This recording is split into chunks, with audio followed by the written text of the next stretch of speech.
अस्सलाम वालेकुम नाज़रीन, मैं हूं अरबाब चानी। अमेरिका में बैठे हुए एक दोस्त से मेरी तफसीली बात हुई। उन्होंने मुझे एक ख़त भी भेजा था। वो ख़त भी बहुत ज़बरदस्त था और उस ख़त के कुछ नुकात मेरे दिल में लगे, लेकिन मैं मजबूरी है क्योंकि पीका एक्ट के तहत मैं वो ख़त पढ़ कर भी नहीं सुना सकता और इस वक्त उस ख़त का पढ़ना भी जो है मेरे लिए और उन शख्सियत के लिए भी अच्छा नहीं होगा, क्योंकि बहरहाल उनके अब्बा व अजदाद यहीं रहते हैं, तो लिहाजा ये हज़म कर ली मैंने बात। लेकिन मैंने उनसे पूछा कि हालात क्या जा रहे हैं, आप अमेरिका में बैठे हुए हैं। तो उन्होंने जो मुझे बताया कि अमेरिकी सरकार में हलचल आ गई है और अमेरिकी सरकार जो है वो इस वक्त जो है चाहती है कि मौजूदा सूरत हाल में उन्होंने बहुत सारे और महाज खोले हुए हैं, तो वो चाहती है कि ये जो है पाकिस्तान और इंडिया का महाज जल्द ना खुले। लेकिन वो ये ज़रूर चाहते हैं कि इंडिया पाकिस्तान को उस नहज पर ले आए जहां पाकिस्तान जो है वो इंडिया के साथ जो है वो मूज़ और घोड़े की तरह सामने ना आए। ये उनका प्लान है अमेरिकन का। और हालिया डेवलपमेंट यही हुई है कि एक जुमला जो कि अखबारात में भी छपा है, आपकी नज़र में भी ज़रूर गुजरा होगा, वो ये कि अमेरिकी सदर ट्रंप ने ये कहा है कि जी मैं सिर्फ वाशिंगटन का नहीं दुनिया का सरबराह हूँ।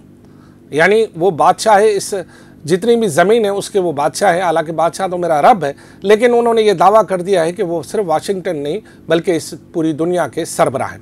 अब जब वो दुनिया के सरबराह खुद को समझते हैं, यानी उनका ये एक बीमारी होती है मेलोखोलिया ना, यानी कोई आदमी खुद को कुछ भी समझ ले, ये मसला नहीं है, कोई प्रॉब्लम नहीं है। और ये होता है एक ख्याली जन्नत में रहने वाले लोग होते हैं, बहरहाल ये रहते हैं, उनकी मर्जी है, ये भी एक ये है बीमारी।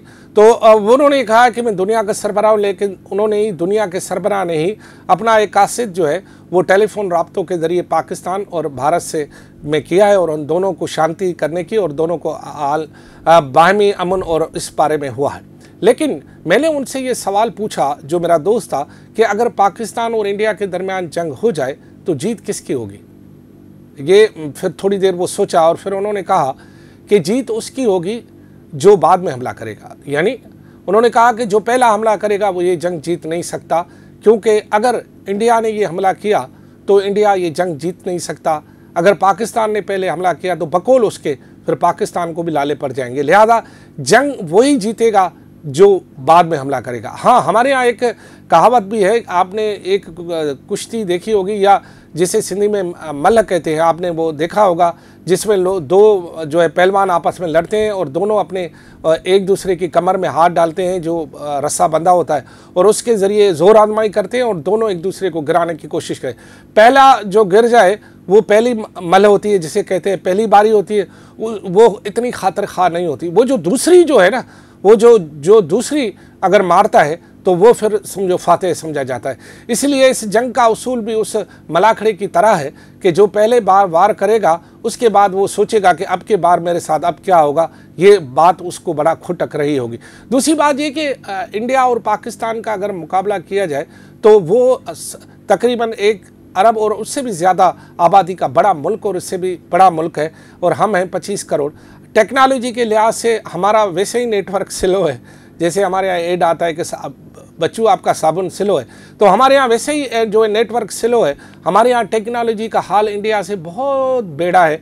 हमारे यहाँ तिजारत इंडिया से बहुत कम है। हमारे यहाँ जो है सनती तरक्की इंडिया से बहुत कम है। हमारे यहाँ हमने एक ही बात में तरक्की की है कि हमने जो है वो हथियार बड़े ज़बरदस्त बनाए हैं।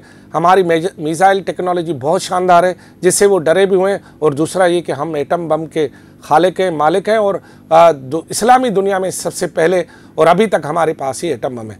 तो इंडिया अगर जंग करता है तो उसको बड़ा नुकसान टेक्नोलॉजी में होता है। खरबों रुपए का नुकसान एक ही दिन में उसे टेक्नोलॉजी का पड़ जाएगा। फिर उसकी तिजारत का नुकसान होगा, फिर उसके लोग जो दुनिया में बसते हैं, आते हैं, जाते हैं, वहाँ होगा। और दूसरी जो अहम डेवलपमेंट हुई है वो बताना आपको ज़रूरी है कि एक तरफ इंडिया और पाकिस्तान के हालात कशीदा हैं और दूसरी तरफ बांग्लादेश और इंडिया के हालात भी कशीदा हो गए हैं। और जो खबर आई है वो खबर ये आई है कि बांग्लादेश भी अपनी फ़ौजों को भारत की सरहद पर तैयार रहने का हुक्म दे रही है। यानी अब इंडिया अगर पाकिस्तान के साथ कुछ करता है तो एक तरफ चाइना उससे नाराज़ है, जो कि चाइना उसकी सरहद लगती है। दूसरी तरफ बंगालियों को भी उन्होंने नाराज़ कर दिया है। वो जिनको टके का बोलते थे वो आज डॉलरों में जवाब दे रहे हैं और उन्होंने सोचा है कि वो डॉलर में जवाब देंगे, तो वो भी अपनी तैयारी करे और पाकिस्तान तो पहले ही तैयार है। अच्छा, पाकिस्तान जंग के लिए क्यों तैयार होता है? क्योंकि हमारे यहाँ तो ये नई बात है नहीं ना। हम तो हर वक्त हालात जंग में होते हैं। हमारे यहाँ धमाके ये होना या सरहद पर हम पर हमला होना कोई नई बात नहीं। हमने अपने पड़ोस में कोई भी ऐसा पड़ोसी छोड़ा नहीं है जो हमारा दुश्मन ना हो या हमारे से दुश्मनी न रखता हो, क्योंकि हमारे साथ उनकी दुश्मनियाँ कोई पता नहीं क्यों है।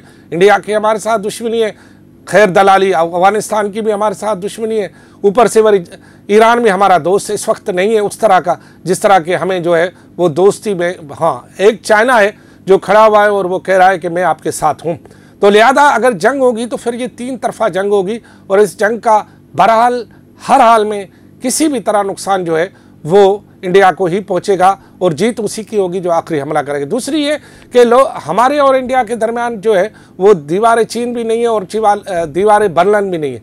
अगर लाहौर में कोई खुदा न खास्ता वो कुछ करते हैं तो दिल्ली तो दूर ही नहीं है, अगर दिल्ली में हम कुछ करते हैं तो फिर लाहौर तो दूर ही नहीं है। तो ये हम तो जुड़े हुए हैं तारीखी तौर पर, लेकिन क्योंकि मोदी सरकार ने जो इस वक्त एक वाक़े को बुनियाद बनाकर पाकिस्तान पर इल्ज़ाम लगाया और अभी तक उसको वो साबित भी नहीं कर सके, जिसकी वजह से ये तनाव पैदा हुआ है। लेकिन पाकिस्तान के अवाम, पाकिस्तान के अफवाज और पाकिस्तान की हुकूमत इस मामले में एक पेज पर हैं। जो लोग लाजमी है, कुछ लोग मुखालफत भी करते हैं और मुखालफत करने वाले शायद मुल्क में नहीं है, बाहर बैठकर वो ट्विटर जो भी मर्जी चलाते हैं। लेकिन पहले हमें अपना मुल्क अजीज़ होना चाहिए। अगर जिसको इस मुल्क में नहीं रहना बिल्कुल ना रहे, चला जाए, कोई प्रॉब्लम नहीं है, क्योंकि अगर उसको ये मुल्क पसंद नहीं है। लेकिन हमारे यहाँ तो कोई और मुल्क है ही नहीं। हमारी जो भी थोड़ी बहुत पूंजी है, हमारी जो भी है, ये चश्मा है, आप बोलना है या आपके साथ सामने आना है, या जो हल्की फुल्की जो ड्रेस पहनी हुई, यही हमारी मिल्कियत है। अब ये छोड़कर भी हम कहाँ जाएंगे? उधर तो हमें पियून भी नहीं रखा जाएगा जहां हम जाएंगे। तो लिहाजा बड़ी तज़ील है, पाकिस्तान अपना वतन है, यहाँ पर हम चौड़े होकर चलते हैं। मसाइल हैं बहुत सारे, उनको भी हम मुंह देंगे, लेकिन भागना का तस्वर हमारे पास कम ही है। और ऊपर से हमारे सिंध के अवाम ने जिस तरह अपने पुरअमन जदोजहद का इज़हार किया है, उसके बाद भागना तो किसी भी मुर्स का काम नहीं है। खुदा हाफिज़।